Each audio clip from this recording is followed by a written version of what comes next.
Hello everyone, welcome back to my channel. आज हम धर्मवीर भारती की कहानी गुल की बन्नों का दूसरा पार्ट पढ़ने जा रहे हैं, तो चलिए शुरू करते हैं। इस बार जो झड़ी लगी तो 5 दिन तक लगातार सूरज के दर्शन नहीं हुए। बच्चे सब घर में कैद थे और गुल की कभी दुकान लगाती थी, कभी नहीं। राम राम करके छठे दिन तीसरे पहर झड़ी बंद हुई। बच्चे हकीम जी के चबूतरे पर जमा हो गए।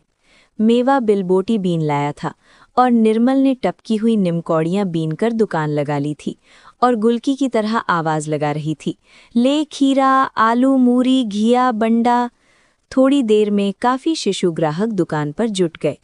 अकस्मात शोरगुल को चीरता हुआ बुआ के चबूतरे से गीत का स्वर उठा। बच्चों ने घूमकर देखा, मिरवा और मटकी गुलकी की दुकान पर बैठे हैं। मटकी खीरा खा रही है और मिरवा झबरी का सर अपनी गोद में रखे बिल्कुल उसकी आंखों में आंखें डालकर गा रहा है। तुरंत मेवा गया और पता लगाकर लाया कि गुलकी ने दोनों को एक एक अधन्ना दिया है और दोनों मिलकर झबरी कुतिया के कीड़े निकाल रहे हैं। चबूतरे पर हलचल मच गई और मुन्ना ने कहा, निर्मल, मिरवा मटकी को एक भी निमकौड़ी मत देना, रहे उसी कुबड़ी के पास।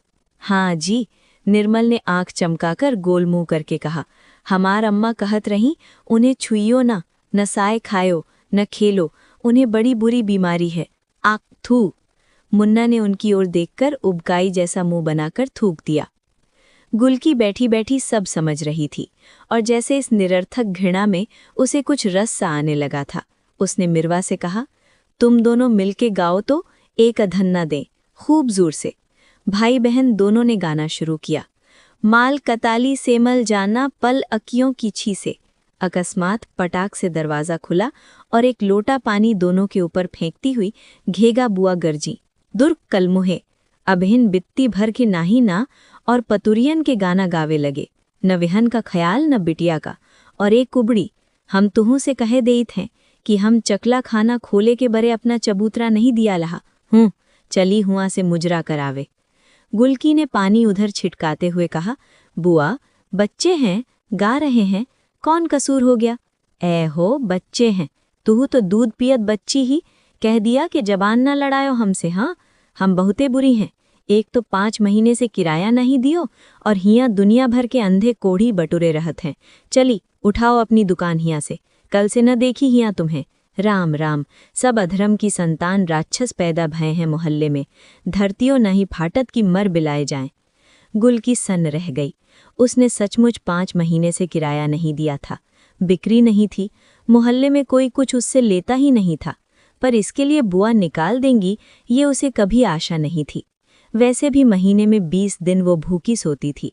धोती में 10-10 पैबंद थे। मकान गिर चुका था।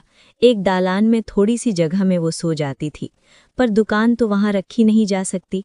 उसने चाहा कि वो बुआ के पैर पकड़ ले, मिन्नत कर ले, पर बुआ ने जितनी जोर से दरवाज़ा खोला था उतनी ही जोर से बंद कर दिया। जब से चौमासा आया था, पुरवाई बही थी, उसकी पीठ में भयानक पीड़ा उठती थी, उसके पांव कांपते थे, सट्टी में उस पर उधार बुरी तरह चढ़ गया था। पर अब होगा क्या? वो मारे खींच के रोने लगी। इतने में कुछ खटपट हुई और उसने घुटनों से मुंह उठाकर देखा कि मौका पाकर मटकी ने एक ताज़ा फूट निकाल लिया है और मरभुक्की की तरह उसे हबर हबर खाती जा रही है। एक क्षण वो उसके फूलते पचकते पेट को देखती रही, फिर ख्याल आते ही कि फूट पूरे 10 पैसे का है, वो उबल पड़ी और सड़ासड़ 3-4 खपच्ची मारते हुए बोली, चोटी कुतिया, तुरे बदन में कीड़ा पड़े। मटकी के हाथ से फूट गिर पड़ा, पर वो नाली में से फूट के टुकड़े उठाते हुए भागी। न रोई न चीखी, क्योंकि मुंह में भी फूट भरा था। मिरवा हक्का बक्का इस घटना को देख रहा था कि गुलकी उसी पर बरस पड़ी। सड़ सड़ उसने मिरवा को मारना शुरू किया। भाग यहाँ से हरामजादे! मिरवा दर्द से तिलमिला उठा। हमरा पैंछा देव तो जाई, देत है पैसा, ठहरो तो। सड़ सड़! रोता हुआ मिरवा चबूतरे की ओर भागा। निर्मल की दुकान पर सन्नाटा छाया था। सब चुप उसी ओर देख रहे थे। मिरवा ने आकर कुबड़ी की शिकायत मुन्ना से की। मुन्ना चुप रहा, फिर मेवा की ओर घूमकर बोला, मिरवा, तुम्हें बीमारी हुई है ना, तो हम लोग अब तुम्हें नहीं छुएंगे, साथ नहीं खिलाएंगे, तुम उधर बैठ जाओ। हम बीमार हैं मुन्ना? मुन्ना कुछ पिघला। हमें छुओ मत, निमकौड़ी खरीदना हो तो उधर बैठ जाओ, हम दूर से फेंक देंगे, समझे? मिरवा समझ गया, सर हिलाया और अलग जाकर बैठ गया। मेवा ने निमकौड़ी उसके पास रख दी और वो चोट भूलकर पकी निमकौड़ी का बीजा निकालकर छिलने लगा। इतने में ऊपर से घेगा बुगा की आवाज आई, ऐ मुन्ना, तो तू लोग परे हो जाओ, अबहिन पानी गिरी ऊपर से। बच्चों ने ऊपर देखा, तिछत्ते पर घेगा बुआ कछोटा मारे पानी में छप छप करती घूम रही थी। कूड़े से तिछत्ते की नाली बंद थी और पानी भरा था। जिधर बुआ खड़ी थी उसके ठीक नीचे गुलकी का सौदा था। बच्चे वहां से दूर थे, पर गुलकी को सुनाने के लिए बात बच्चों से कही गई थी। गुलकी करहती हुई उठी। कुबड़ की वजह से वो तन कर तिछत्ते की ओर देख भी नहीं सकती थी। उसने धरती की ओर देखकर ऊपर बुआ से कहा, इधर की नाली काहे खोल रही हो, उधर की खोलो ना। काहे उधर की खोली, उधर हमारा चौका है कि नहीं, इधर हमारा सौदा लगा है। ऐ है, बुआ हाथ चमकाकर बोली, सौदा लगा है रानी साहब का, किराया दय के दाई हियाव फाटत है और टर्राए के दाई नटई में गामा पहलवान का जोड़ तो देखो। सौदा लगा है तो हम का करी, नारी तो यह खुली, खोलो तो देखें। अकस्मात गुलकी ने तड़प कर कहा। आज तक किसी ने उसका वो स्वर नहीं सुना था। 5 महीने का 10 रुपया नहीं दिया बेशक, पर हमारे घर की धन्नी निकाल के बसंतू के हाथ किसने बेचा, तुमने। पश्चिम ओर का दरवाजा चिरवा के जलवाया किसने, तुमने। हम गरीब हैं, हमारा बाप नहीं है, सारा मोहल्ला हमें मिल के मार डालो। हमें चोरी लगाती है, अरे कल की पैदा हुई। बुआ मारे गुस्से के खड़ी बोली बोलने लगी थी। बच्चे चुप खड़े थे, वे कुछ कुछ सहमे हुए थे। कुबड़ी का ये रूप उन्होंने कभी न देखा, न सोचा था। हाँ, तुमने, ड्राइवर चाचा ने, चाची ने, सब ने मिलके हमारा मकान उजाड़ा है। अब हमारी दुकान बहा देओ, देखेंगे हम भी, निर्बल के भी भगवान है। ले, भगवान है तो ले। और बुआ ने पागलों की तरह दौड़कर नाली में जमा कूड़ा लकड़ी से टेल दिया। 6 इंच मोटी गंदे पानी की धार धड़ धड़ करती हुई उसकी दुकान पर गिरने लगी। तरुइयां पहले नाली में गिरी, फिर मूली, खीरे, साग, अदरक उछल उछल कर दूर जा गिरे। गुलकी आंख फाड़े पागल सी देखती रही और फिर दीवार पर सर पटककर हृदय विदारक स्वर में डकरा कर रो पड़ी। अरे मोर बाबू, हमें कहाँ छोड़ गए, अरे मोरी माई, पैदा होते ही हमें क्यों नहीं मार डाला, अरे धरती मैया, हमें काहे नहीं लील लेती। सर खुले, बाल बिखेरे, छाती कूट कूट कर ये रो रही थी और तिछत्ते का पिछले 9 दिन का जमा पानी धड़ धड़ गिर रहा था। बच्चे चुप खड़े थे। अब तक जो हो रहा था उनकी समझ में आ रहा था, पर आज ये क्या हो गया, ये उनकी समझ में नहीं आ सका। पर वे कुछ बोले नहीं, सिर्फ मटकी उधर गई और नाली में बहता हुआ एक मोटा हरा खीरा निकालने लगी कि मुन्ना ने डांटा, खबरदार, जो कुछ चुराया। मटकी पीछे हट गई। वे सब किसी अप्रत्याशित भय, संवेदना या आशंका से जुड़ बद्दुड़ कर खड़े हो गए।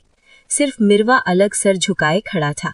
झींसी फिर पड़ने लगी थी और वे एक एक कर अपने घर चले गए। दूसरे दिन चबूतरा खाली था। दुकान का बांस उखड़वाकर बुआ ने नांद में गाड़कर उस पर तुरई की लतर चढ़ा दी थी। उस दिन बच्चे आए, पर उनकी हिम्मत चबूतरे पर जाने की नहीं हुई, जैसे वहां कोई मर गया हो। बिल्कुल सुनसान चबूतरा था। और फिर तो ऐसी झड़ी लगी कि बच्चों का निकलना बंद।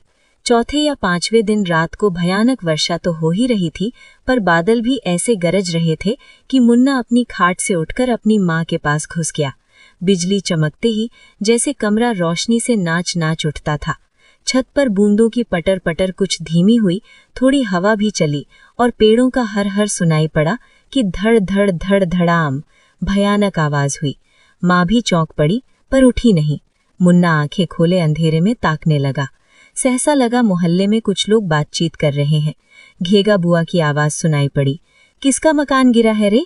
गुलकी का, किसी का दूरागत उत्तर आया। अरे बाप रे, दब गई क्या? नहीं, आज तो मेवा की माँ के यहाँ सोई है। मुन्ना लेटा था और उसके ऊपर अंधेरे में ये सवाल जवाब इधर से उधर और उधर से इधर जा आ रहे थे। वो फिर खींप उठा, माँ के पास घुस गया और सोते सोते उसने साफ सुना, कुबड़ी फिर उसी तरह रो रही है, गला फाड़ कर रो रही है। कौन जाने मुन्ना के ही आंगन में बैठकर रो रही हो। नींद में वो स्वर कभी दूर कभी पास आता हुआ ऐसा लग रहा है जैसे कुबड़ी मोहल्ले के हर आंगन में जाकर रो रही है, पर कोई सुन नहीं रहा सिवाय मुन्ना के। बच्चों के मन में कोई बात इतनी गहरी लकीर नहीं बनाती कि उधर से उनका ध्यान हटे ही नहीं। सामने गुलकी थी तो वो एक समस्या थी, पर उसकी दुकान हट गई। फिर वो जाकर साबुन वाली सत्ती के गलियारे में सोने लगी और 2-4 घरों से मांग मांग कर खाने लगी। उस गली में दिखती ही नहीं थी। बच्चे भी दूसरे कामों में व्यस्त हो गए। अब जाड़े आ रहे थे। उनका जमावड़ा सुबह न होकर तीसरे पहर होता था। जमाव होने के बाद जुलूस निकलता था और जिस जोशीले नारे से गली गूंज उठती थी वो था, घेगा बुआ को वोट दो। पिछले दिनों म्यूनिसिपैलिटी का चुनाव हुआ था और उसी में बच्चों ने ये नारा सीखा था। वैसे कभी कभी बच्चों में 2 पार्टियां भी होती थीं, पर दोनों को घेगा बुआ से अच्छा उम्मीदवार कोई नहीं मिलता था, अतः दोनों गला फाड़ फाड़ कर उन्हीं के लिए वोट मांगती थीं। उस दिन जब घेगा बुआ के धैर्य का बांध टूट गया और नई नई गालियों से विभूषित अपनी पहली इलेक्शन स्पीच देने जो ही चबूतरे पर अवतरित हुई कि उन्हें डाकिया आता हुआ दिखाई दिया। वो अचक्का कर रुक गईं। डाकिये के हाथ में एक पोस्ट कार्ड था और वो गुलकी को ढूंढ रहा था। बुआ ने लपक कर पोस्ट कार्ड लिया और एक सांस में पड़ गईं। उनकी आंखें मारे अचरज के फैल गईं और डाकिये को ये बताकर कि गुलकी साबुन वाली के ओसारे में रहती है, वे झट से दौड़ी दौड़ी निर्मल की माँ ड्राइवर की पत्नी के यहाँ गईं। बड़ी देर तक दोनों में सलाह मशविरा होता रहा और अंत में बुआ आईं और उन्होंने मेवा को भेजा, जा गुलकी को बुला ला। पर जब मेवा लौटा तो उसके साथ गुलकी नहीं वरन सत्ती साबुन वाली थी और सदा की भांति इस समय भी उसकी कमर से वो काले बेंट का चाकू लटक रहा था जिससे वो साबुन की टिक्की काटकर दुकानदारों को देती थी। उसने आते पर ही भौं सिकोड़कर बुआ को देखा और कड़े स्वर में बोली, क्यों बुलाया है गुलकी को? तुम्हारा 10 रुपया किराया बाकी था, तुमने 15 रुपये का सौदा उजाड़ दिया, अब क्या काम है? अरे राम राम, कैसा किराया बेटी, अंदर आओ अंदर आओ। बुआ के स्वर में असाधारण मुलायमियत थी। सत्ती के अंदर जाते ही बुआ ने फटाक से किवाड़ बंद कर लिए। बच्चों का कौतूहल बहुत बढ़ गया था। बुआ के चौके में एक झंझरी थी। सब बच्चे वहां पहुंचे और आंख लगाकर कनपटियों पर दोनों हथेलियां रखकर घंटी वाला बाइस्कोप देखने की मुद्रा में खड़े हो गए। अंदर सत्ती गरज रही थी, बुलाया है तो बुलाने दो, क्यों जाए गुलकी? अब बड़ा ख्याल आया है, इसलिए कि उसकी रखैल को बच्चा हुआ है। ये कहानी आपको कैसी लगी मुझे ज़रूर बताइएगा। अगर अच्छी लगी हो तो लाइक और शेयर ज़रूर करें और मेरे चैनल को भी ज़रूर सब्सक्राइब करें। मिलते हैं फिर अगले पार्ट में, तब तक के लिए धन्यवाद।